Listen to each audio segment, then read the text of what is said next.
So, ayan, good morning mga kapilingon. Back to work na pala si kapilingon. Happy Sunday. Yan.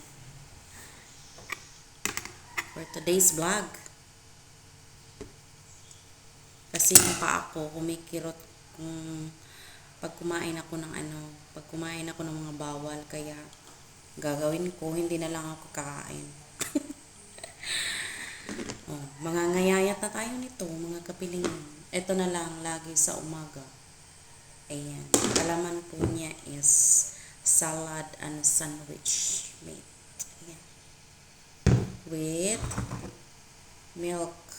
Diba? Umaga, tanghali, gabi. Titiisin ko talaga to. Kaysa naman ang kirot ng paa ko. Kagabi kasi kumain ako ng onte. Kahit itlog lang siya.